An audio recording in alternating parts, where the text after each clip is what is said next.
This is Hannibal from thehannibaltv.com with a daily wrestling news update. The big news of the day is it's no secret that I guess Triple H is not the biggest fan of Lashley.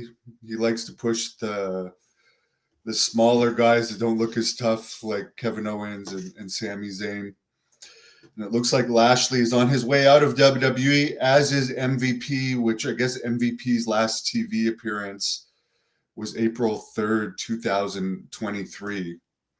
He's been on a number of house shows since then, but that's one of the weird cases where WWE's pulling like an AEW and just not cutting him loose, but not using him. I've met Bobby Lashley a bunch of times. Great guy. I used to know MVP from Deep South Wrestling. Great guy. Sheldon Benjamin, who's also a free agent. He's wrestled for Great North Wrestling. Great guy. They're the Hurt Business, and apparently MVP is trying to trademark the Hurt Business. It could be a potential faction in AEW. I know AEW has an overloaded roster right now, but a lot of the people on the roster nobody knows, and they aren't really draws. So why don't you cut a bunch of them and bring in the Hurt Business? I think no matter what, they are going to bring them in some form of another, and I hope that they get a better run there than they did in WWE.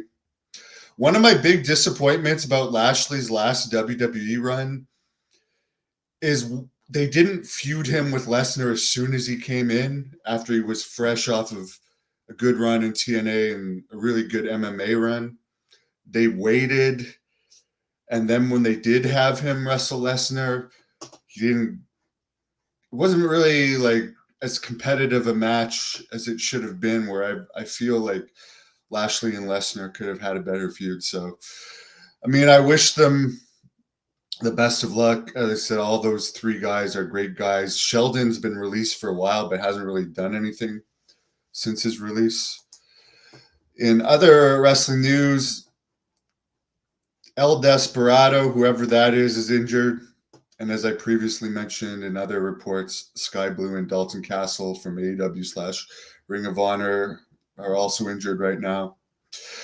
More information came out from Dave Meltzer's Wrestling Observer Radio on the TNA event in Montreal over the weekend, that actually, according to Meltzer, Saturday night's pay-per-view, Slammiversary Montreal, likely actually had a bigger crowd than the last two AEW tapings in Montreal, which is pretty impressive. And of course, the AEW tapings were at the Bell Center, which is it's like a 20,000 seat arena, whereas like the TNA tapings was at the Verdun Auditorium, which is like a 3,000 or 4,000 seat arena. So I said it back when AEW came in all those months ago to Montreal. I think it was quite a while ago, because the last time they came to Quebec, it was Quebec City. They didn't draw very well in Quebec City either. There's no further dates planned for Canada for AEW at this time. I'm sure they're going to come back, but I can't imagine their Canadian shows in general went that great, based on the fact that there's no future events announced for Canada at this point.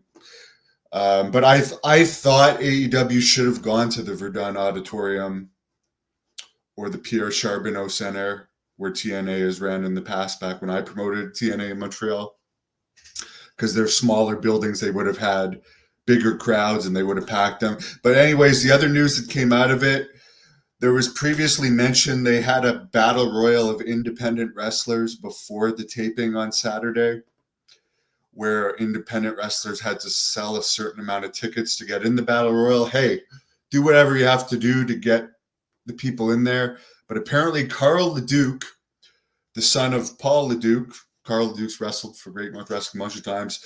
I've wrestled him. He's in the Wrestling with Shadows documentary. Apparently he sold 300 tickets to get in the Battle Royal, and because he sold the most tickets, they let him win the Battle Royal.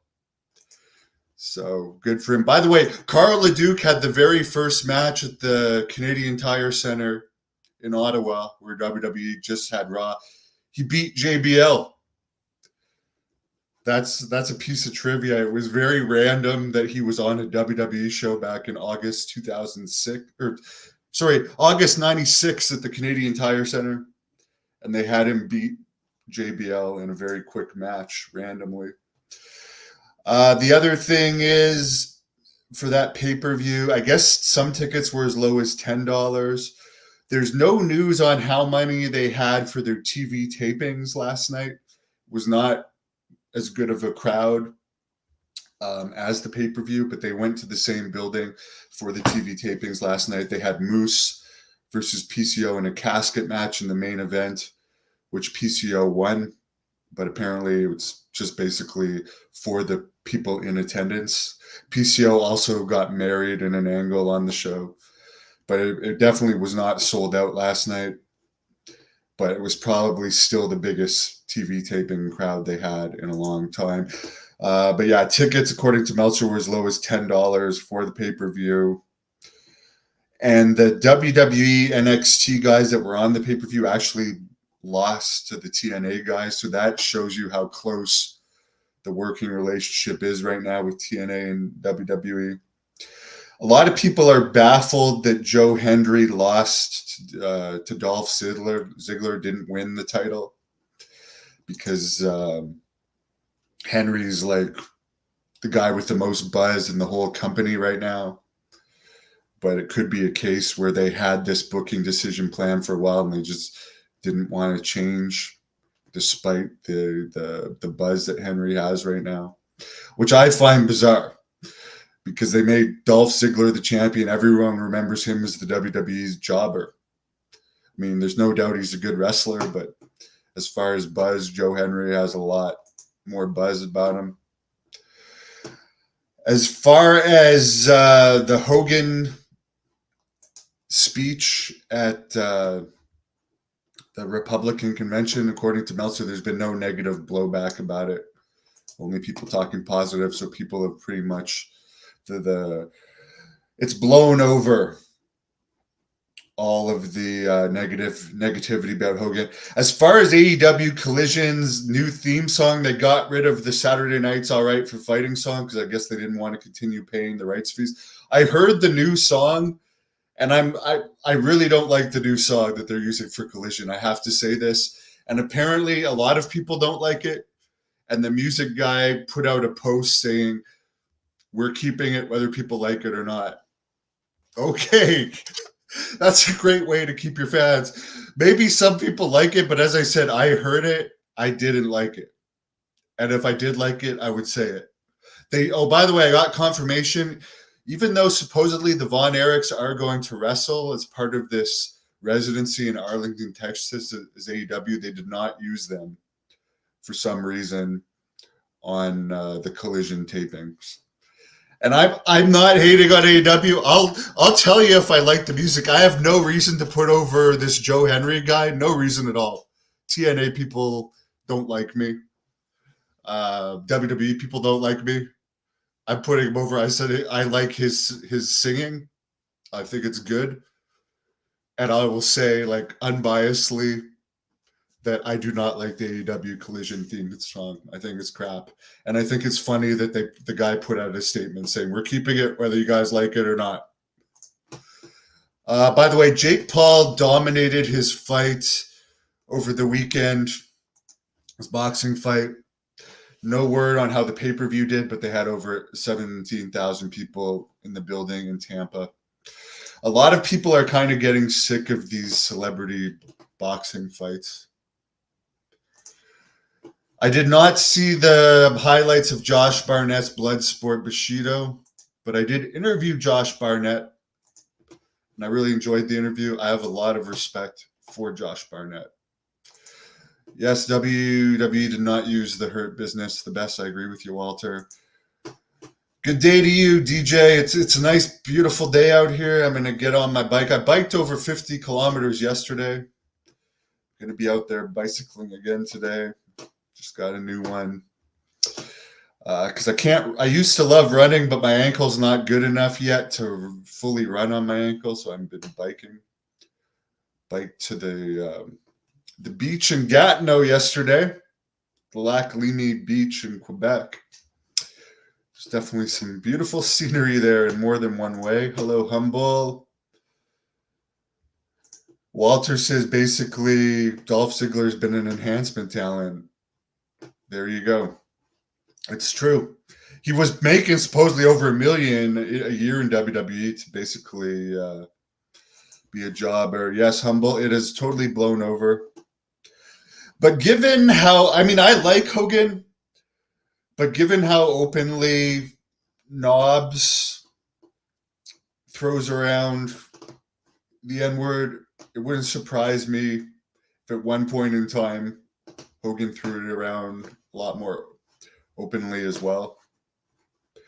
But I don't want to go down that path. I guess it's blown over. Let's keep it that way.